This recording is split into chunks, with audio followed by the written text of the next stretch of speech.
I'm Marianne Metzger, and I am here today to speak about emerging contaminants.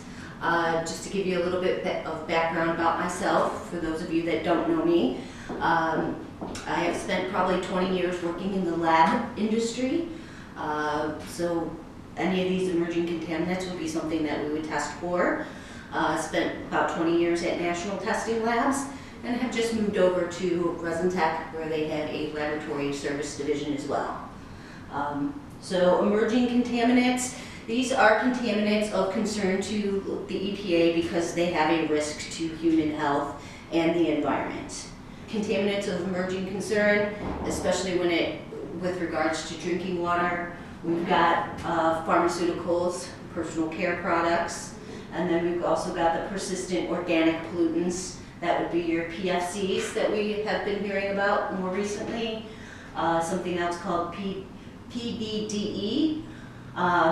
Something else that's coming out more so now is nanomaterials such as carbon nanotubes or nanoscale particulate like titanium dioxide. We've got contaminants that come from animal feed, livestock, poultry, hogs, cattle, that sort of thing. Microcystins and the cyanobacteria that we're seeing out there, especially with surface water areas. And then probably something that's even more newer that hasn't really hit the news as much would be the microplastics. So with your pharmaceuticals and personal care products, there's a couple of different things to keep in mind. Like pharmaceuticals, not only are they just the prescriptions that we take, it's the over-the-counter medication, all the drugs that are given to animals, like the veterinarian drugs, and then let's not forget illicit drugs that are out there as well. Personal care products, these are just a couple of them. Fragrances, soaps, lotions, hair products, just to kind of give you an idea of how much of those we use in our day-to-day life. Can you give me a guess about what the average number of products you use in one day? They say the average number is 12. Oh, okay. So we have 12 products that's typical. Of those 12 products, 168 active ingredients in there that we're using on a daily basis. So this doesn't count like, you know, you put some extra suntan lotion on in the summer. This is what we're using on a daily basis. Let's take a guess about how many men use.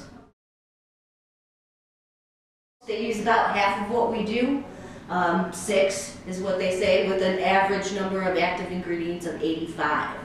So that's a lot of product that you're going to be putting on yourself that in some cases is largely untested. They say about 1 in 5 of the number of cosmetic or personal care products contain some kind of chemical that is linked to cancer.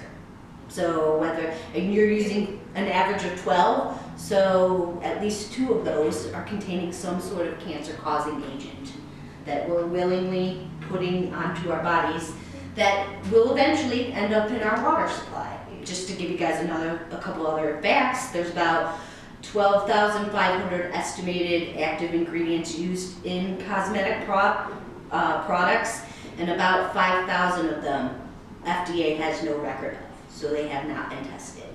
So that's pretty significant. And this is a huge industry. It's a $35 billion industry a year.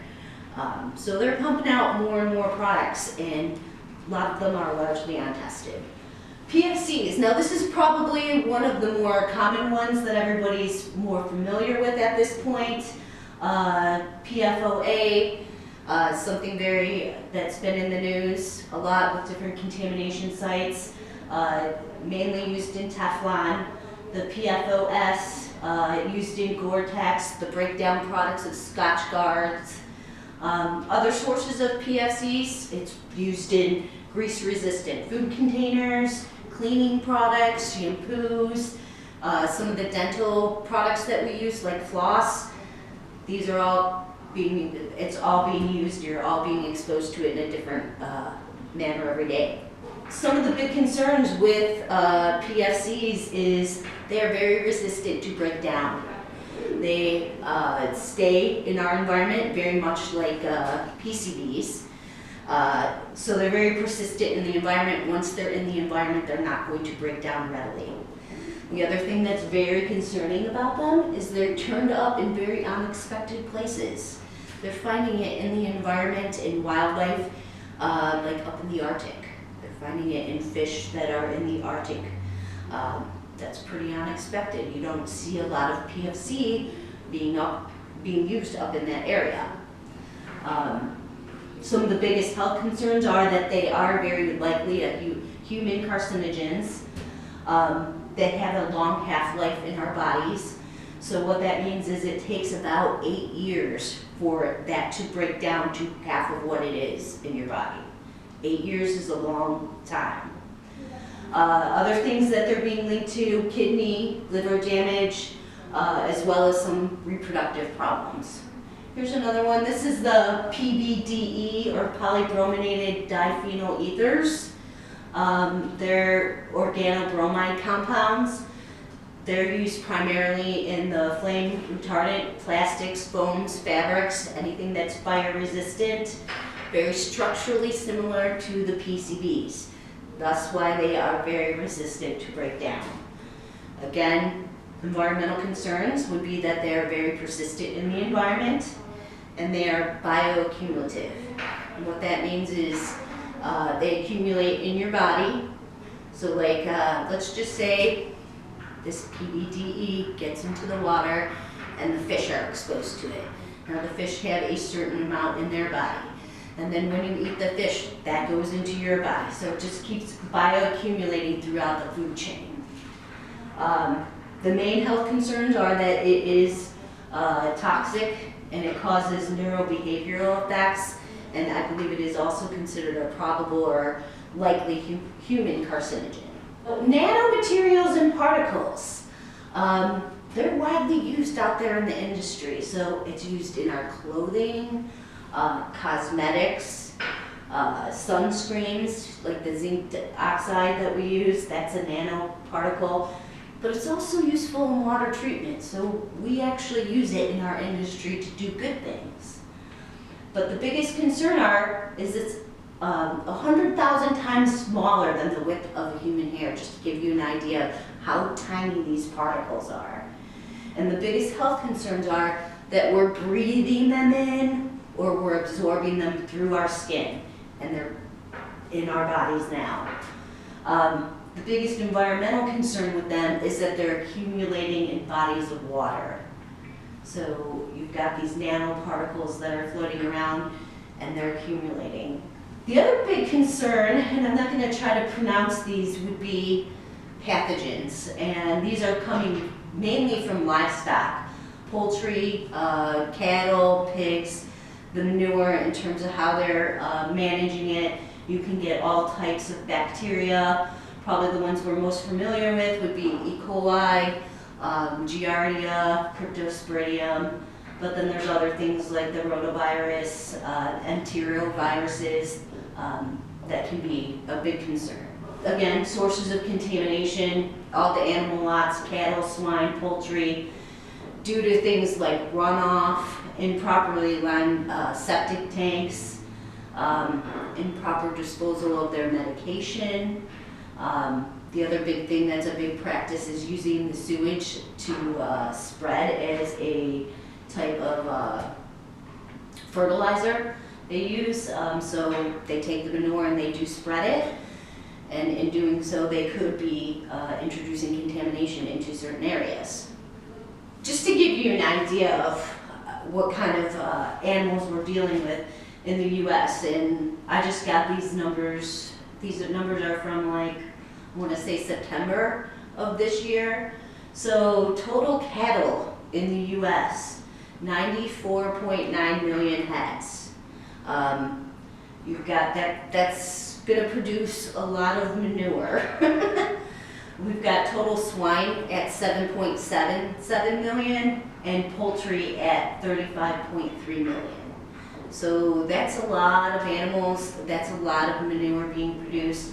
that's a lot to take care of. And it all comes down to how they're going to manage it. So manure management, based on the type of livestock and how it's being raised. So what you're doing for cattle, you might not do for poultry or pigs. Also, it's the concentration. How many heads do you have in one location? Antimicrobials that are being used in the industry, they say about 60 to 80% of livestock is fed these routinely in their feed and their water. They use it to prevent any sort of infection or disease. They also use it to increase the weight of the animal without using more feed. So it's the problem with it is that it is creating antimicrobial resistance. So there are bacteria and things that are out there that are now becoming resistant to the antibiotics that we use. And this was kind of the interesting fact that I learned. 80% of the antibiotics that are used in the US go to our animals, not to humans. 80%. That's a huge, huge. Cyanobacteria, or really the microcystins. The cyanobacteria is really not the problem. That's the blue-green algae that's formed. It's the toxins that are produced that cause the problem with the water that are referred to as microcystins. And these are found in pretty much any lake. We had a big problem with it up in Cleveland, Toledo area where they had a big algae bloom and the water was undrinkable for several days. The microcystins are in what's called the UCMR4. And the UCMR is the Unregulated Contaminant Monitoring Rule. We're going to talk a little bit about that and how it comes to be in terms of regulating contaminants. We've got some guidelines for the microcystin under the World Health Organization guidelines. They have recommended 1 microgram per liter for the microcystin LR. And there's several versions of the microcystin we'll talk about in a little bit. Just some of the treatments that they're using to treat this would be ozone with peroxide. They're using RO, ultrafiltration, back to the nanofiltration, and then powdered activated carbon can also be used as well. Let's talk about the unregulated contaminant monitoring rule. Basically what that is, it was basically set up to meet the requirements of the 1996 Safe Drinking Water Amendment, where they said, okay, every 5 years we've got to at least review a number of contaminants to see if they should be monitored by public water supplies. Should we regulate them? So basically what it does is it's the monitoring of all the large systems in the US, and then a representative sampling of some of the smaller systems across the country. The other thing it also talks about is actually they store that data in what's called the National Contaminant Occurrence Database. So all of that information that they gather under these UCMRs, and we're in the middle of the 4th one, they keep in this database so that they can go back and say, oh, we have a problem in this particular area and this is what we found. So like I said, there's 4 of them. The first one started back in 1999 and did monitoring through 2001. And we'll go into a little bit more detail about which ones what was included in each one and what that means. But currently, we're in the last one, which is the UCMR4, and we've got 1 more year of monitoring to go on that. Basically what the rule says is it determines which public water supplies are required to monitor. Then it randomly selects a subsample set of the smaller systems to monitor. It will choose which contaminants that they're actually going to monitor. It dictates when, where, and how often these samples have to be collected. So whether it's coming from a sample point within the distribution system or at the end point, it's dictated specifically within the regulation. There's also very special requirements for laboratories. if you're going to actually be certified to do UCMR work, it's a special certification. It's one of the only certifications that the EPA does directly with the lab. So if the lab says that they're EPA certified, usually what they're referring to is their state certification. But if they're certified under the UCMR, they are actually certified by the EPA. The other thing that they do talk about in the regulation are the requirements for reporting those results. So the results, like I said, the labs are responsible for uploading the data into the database for the public water supplies that are required to do it. There are some other additional regulations in terms of public notification and reporting. And the rules do spell out what roles the states and the Indian tribes will play in terms of implementing this program. The first one, let's talk about that. There's 3 lists. There's an assessment list, there's a screen survey, and there's a pre-screen survey. And we're just going to talk a little bit about what that means. The assessment list is going to talk about, is basically based on contaminants that have a method that's already validated. It's a method that's used commonly. In this case, in the first UCMR, all large community and non-transient, non-community public supplies, anyone that serves over 10,000 people would be required to do the assessment list 1. The only exception is when you purchase water. So like, for example, the city of Cleveland sells their water to the city of Mentor, and they serve more than 10,000 people. However, in this, they were exempt from actually having to do the testing. The screen survey is based on methods that are in the process of being developed, but they're not quite as validated as the assessment list. And basically, in this case, they chose 300 randomly selected large systems and small systems to do that particular list. And then the pre-screen is like brand new method. We're just beginning to develop this method. So it's kind of a way to check with the labs, make sure that they're getting the same results. And in this case, in the first UCMR, we had 200 large and small systems that were determined to be the most vulnerable to those particular contaminants. So this just gives you the list, the assessment list. These are all the different contaminants that we tested for in the UCMR 1. You'll notice that the 2 probably most common ones that we refer to a lot today would be the perchlorate and Mtbe were both included in this. So there are some current regulations surrounding those, as well as some other things like insecticides, herbicides, other things used in industry and production of different types of explosives, that sort of thing. This is the screen survey.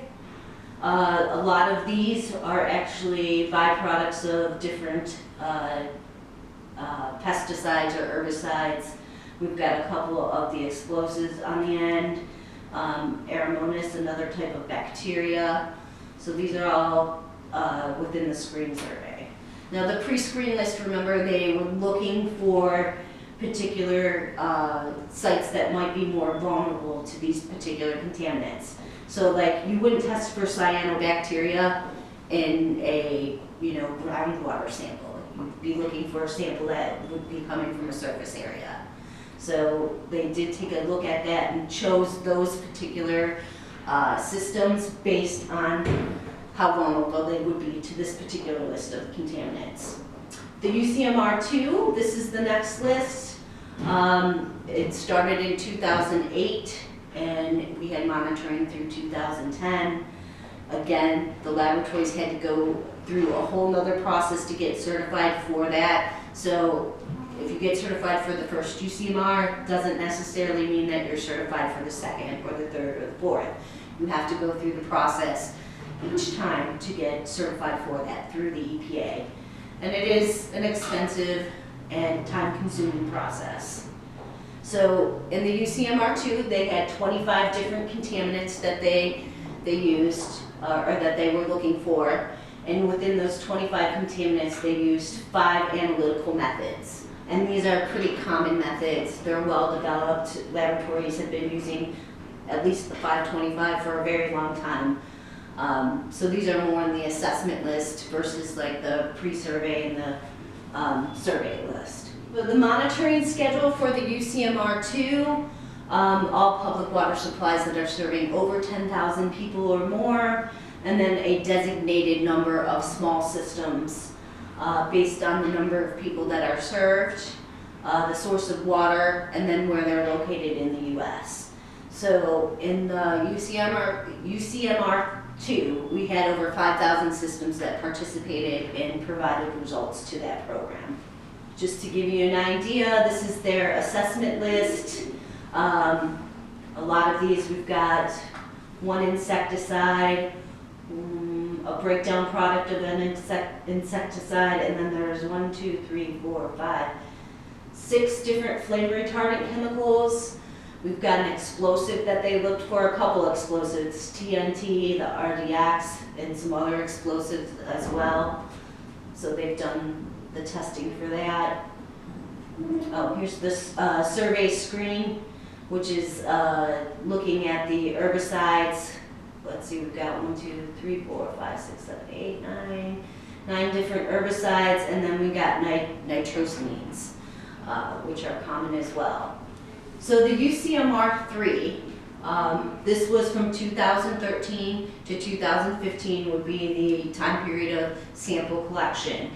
The UCMR3 has 30 different contaminants that we looked for and 7 different methods. And again, these are all pretty well established methods, probably with the exception of EPA 1615. Their monitoring schedule for the assessment list was all public water supplies over the 10,000. And then they used 800 small systems that were representative. The screen survey that they're doing would do the public water supplies over the 10,000, then 320 of the large systems from like 99,000 to 10,000, and then 480 of the smaller systems. So any system that would be under 10,000 would be considered a small system. And then the pre-screen, the pre-screen on this was very specific in terms of what they're looking for. So they were looking specifically for undisinfected groundwater sources and areas where they had specific hydrogeology implications. So like areas that had fractured bedrock or karst, what they call karst geology, which makes it a little more apt for certain contaminants in this pre-screen list. So this is our assessment list. If you'll notice on here, some of the more common ones, we've got the 1,4-dioxane that we hear about a lot.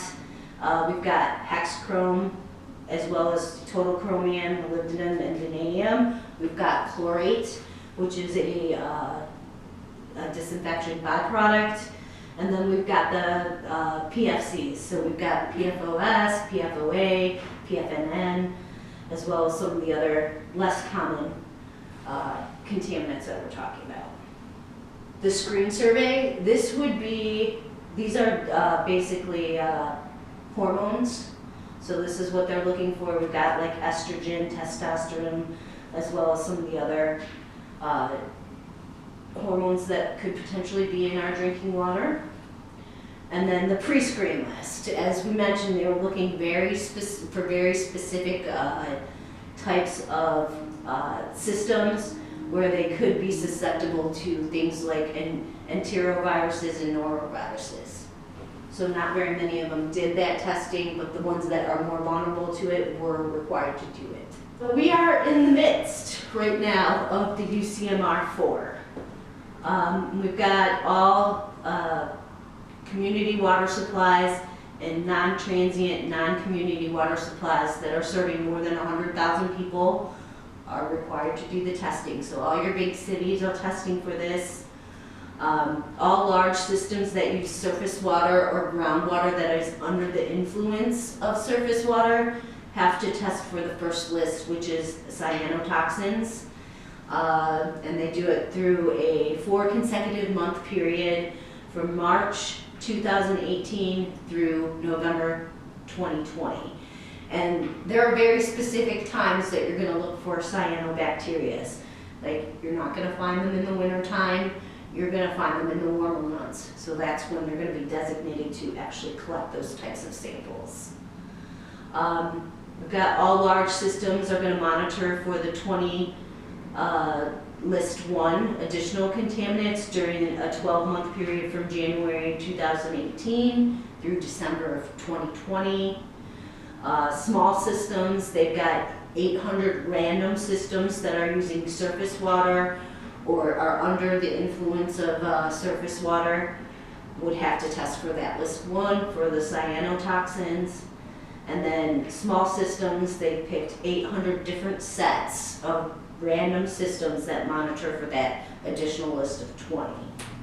So this is like the working list of contaminants. They had 14 pesticides on there, 4 halogenated acetic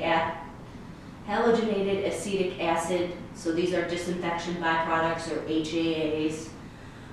We've got 4 commercial chemicals, formaldehyde, acetaldehyde, they were looking at 2 algae toxins, specific metals they're looking at, germanium and magnesium, or not magnesium, manganese. They were going to look for nitrate, nitrite, triclosan, legionella. Those are the contaminant lists that they were going to look at, and we'll look at the specific list. So this is the microcystin assessment list. As I mentioned in probably one of the very first slides, the microcystin LF is where they recommend that 1 microgram per liter. Well, as you can see, there's way more than LF that could be found. So it'd be interesting to see when the results are final, how much of all of these we're going to be seeing in what systems, and if it's occurring in a particular area versus another area. These are the 2 metals I mentioned. We've got germanium as well as manganese. Now, I know a lot of people will probably say, why are they testing for manganese? Because manganese is a what they call a secondary contaminant under the EPA's Safe Drinking Water Act, meaning that it does not cause known health effects. That's not exactly true.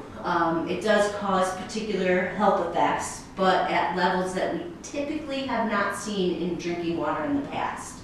And probably in the more recent years, there have been concerns that certain areas of the country have manganese present in levels that could present a health risk to people. So this is a way of, okay, let's find out where manganese is a problem in the US. Pesticides and different pesticide byproducts. We've got, what, 1, 2, 3, 4, 5, 6, 7, 8, 9. 9 of those that we're looking for as well, with various different methods. These are mainly the 525.3. And then we've also got the haloacidic acids. Again, we know that under the Safe Drinking Water Act, 4, or actually 5 of them are regulated. The HA5s are regulated, so they're looking at that in addition to the HA6, which includes brominated compounds, and HA9, which includes the chlorinated and the brominated compounds. So we're just expanding the list of disinfection byproducts that are in our water. I mean, it's kind of interesting. I did a totally different presentation a while ago where I looked at different disinfection byproducts. We regulate 4 trihalomethanes and 5 HAs, then chlorite, bromate. So about a dozen, less than a dozen contaminants in terms of disinfection byproducts in our water, but there are over 200 that can be formed. And we're only looking at a very small subset of those. So this is our way to start expanding that and looking to see where we might have issues. Additionally, they're also looking for alcohols, like 1-butanol is probably a very common one. It'll be interesting to see how this plays out and what kind of results we get to see in terms of the presence of these in our drinking water. And then we've got a couple different other semi-volatile organic compounds. So these are other chemicals in the industry that we think might potentially be in our groundwater or drinking water. What are the results of the UCMR? When we did the UCMR1 and the UCMR2, most of them were non-detects. In the UCMR2, the biggest compound that we found was the NDMA, was found in about 25% of systems. Now, we did find it in a very, very low level in the part per trillion range, but it was found in 25% of our systems. In the UCMR2, again, we've got metolachlor, which is a type of pesticide that was found in about less than 1% of the samples taken. So in the UCMR3, we had much lower reporting levels, and they were found in the subpart per billion range, which has increased the number of detections that we're going to be seeing. So just in the UCMR3, the preliminary results indicated systems above what they call the health reference level. That's the level at which there could be health effects associated with it. Vanadium, 3.5% of systems were above that. 1,2,3-trichloropropane, they had about 1.95 systems were above that. 1,4-dioxane, which was kind of surprising to me, was in 6%. And then chlorate, obviously is going to be found in about 31%. Some of the key differences between the UCMR2 and the UCMR3 is they redefine the ability, like this is where they decided, okay, if you're purchasing water, you're not exempt anymore. You're going to have to test it as well. So they required that. And then they clarified the terms of representative groundwater sampling. So in terms of how they collected the sample to get a representative sample, there was some clarification. And then the updates to the reporting elements. So in terms of the database, they added zip codes for the customers that were served by those PWSs or public water supplies. We've done 4 of these UCMRs. Well, we're in the midst of finalizing the 4th. Do we have any sort of regulation that's based upon this? So, as I mentioned, the UCMR1, one of the big contaminants was perchlorate. And back in 2011, the EPA said, this meets the criteria for us to regulate it. It's present in enough systems, and it's at levels that could cause health effects that we should regulate it. So in June of 2019, this year, 8 years later, they have proposed a regulation in the Federal Registry for public comment by August of this year. So they have a proposed MCL and an MCLG, or MCL goal, which is the level at which there's no health effects associated with it. They have a level of 56 micrograms per liter. Now, I didn't see, I don't know if it's actually published anywhere what the result of that August comment period was, but it'll be interesting to see if they actually start regulating something from 9-10 years ago. The other thing that, the other contaminant that was a big concern from the UCMR1 was the Mtbe, which is an additive to gasoline. It's been phased out. The EPA was set to regulate it as a secondary contaminant when these results first came out. As of today, there is still no secondary standard for it. Really what they found with Mtbe is that it doesn't cause health effects at the levels at which we were seeing it, but it does cause aesthetic issues. So a very small amount of Mtbe in your water would cause an odor that would make you not want to drink it, even though they say it would be safe for you to drink. So California, like they always do, they're going to jump in and regulate this. California was also one of the states that had a ton of Mtbe all over. So I think they didn't have a choice but to regulate it. So they regulate it as a primary, meaning an enforceable level at 13 micrograms per liter, and as a secondary, meaning it's going to cause that obnoxious odor at 5 micrograms per liter. So very tiny amounts of that can cause very significant contamination in water. So the next regulations that we're going to see would be in the UCMR 3. And we're in the midst of this right now. We've got the POF-A and POF-S. We've got the 1,4-dioxane, and then the 1,2,3-trichloropropane. Now they're not necessarily regulated by the EPA, but there's all kinds of advisory levels and things that are going on. So let's talk a little bit about Psc regulation. The EPA has established what they call health advisory levels for PFOA and PFOS at 70 parts per trillion. Now it's not enforceable.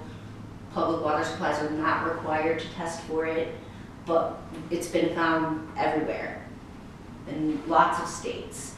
Michigan is probably the #1 state with the most detections. They went ahead and they adopted the EPA's level. Pennsylvania adopted the EPA's level. Minnesota actually decided they were going to go their own route, and they have defined smaller levels. So they've got 35 parts per trillion for PFOS and 27 parts per trillion for PFOS. California, not to be outdone, decides that they're going to also regulate it at 14 parts per trillion for PFOA and 12 parts per trillion for PFOS. This is pretty significant. We're talking parts per trillion. Most of us are used to seeing units in the milligrams per liter, which is parts per million. This is trillion. So it's significantly smaller amounts of what we're seeing out there. Connecticut went ahead and adopted the EPA's level. Vermont went with a 20 part per million or 20 part per trillion level for both PFOS and PFOA. Colorado adopted EPA. New Jersey has their own regulations as well. They have PFNA at 13 parts per trillion, PFOA at 14 parts per trillion, and PFOS at 13. And then we've also got Massachusetts who went ahead and adopted the EPA's level. So lots of different states that are having issues with this are looking at what they can do to regulate it. There's lots of states currently looking at this, like the state of Ohio is looking at what they're going to do. Any state that has a significant contamination is kind of scrambling because the EPA is not out ahead of it and establishing it for everyone. At least not quick enough for everyone to feel comfortable.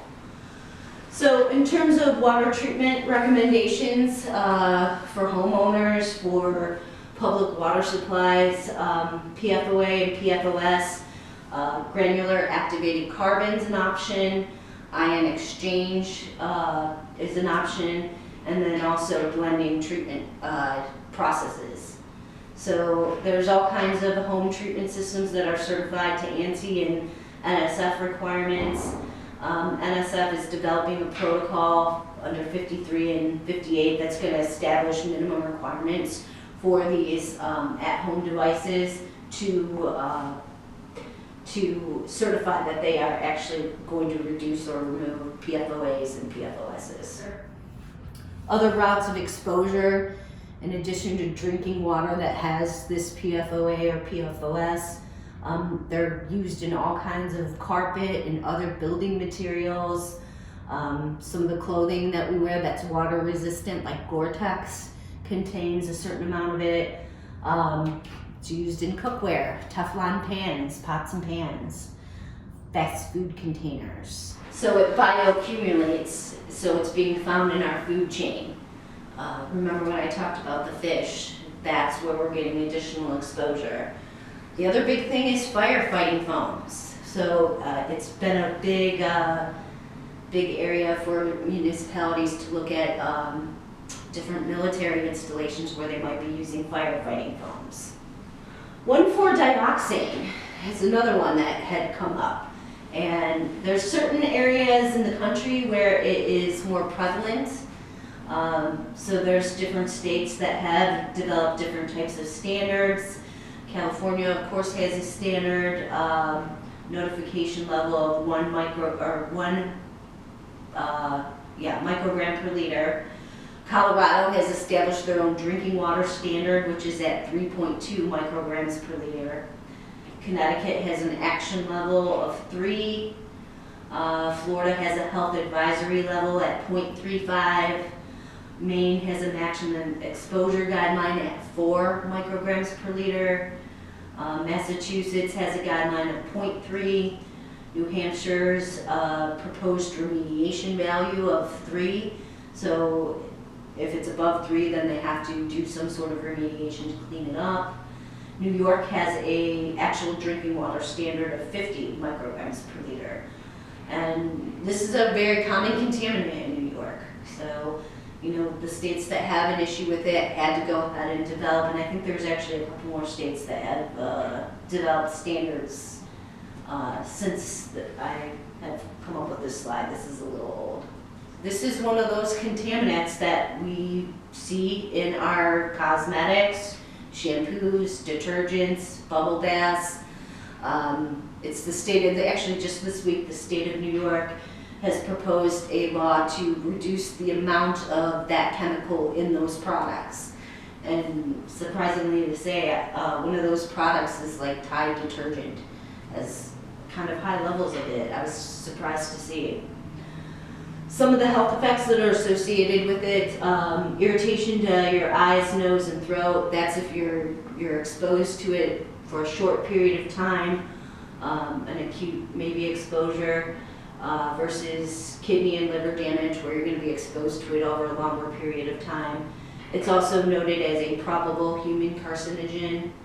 Now this stuff is really hard to get out of water. It's not something that you can slap a filter on and remove it. Basically, one of the best techniques that I've researched in terms of what can be removed is an advanced oxidation with the use of either hydrogen peroxide, UV, or ozone. Now, the last contaminant that has come up from the UCMR3 that has potential regulations is this 1,2,3-trichloropropane. And as of right now, there's only 2 states that have any sort of established guideline for that. Of course, California, they like to regulate everything. They do have an MCL of 5 nanograms per liter or parts per trillion, whereas New Jersey has established their guideline of 0.03 micrograms per liter, which is a part per billion range. Just so you get an idea of what this stuff can do to you, it could potentially damage your kidneys, blood disorders, stomach irritation. In animal studies, they indicated it's a strong carcinogen, therefore they have classified it as a likely human carcinogen. In terms of treatment technologies that are available out there to remove it, granular activated carbon is a great way. The only problem with that is that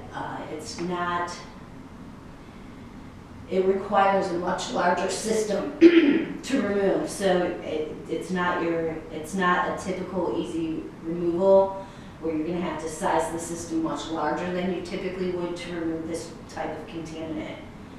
Other treatment technologies include chemical oxidation and bioremediation, advanced oxidation processes involving ozone and hydrogen peroxide.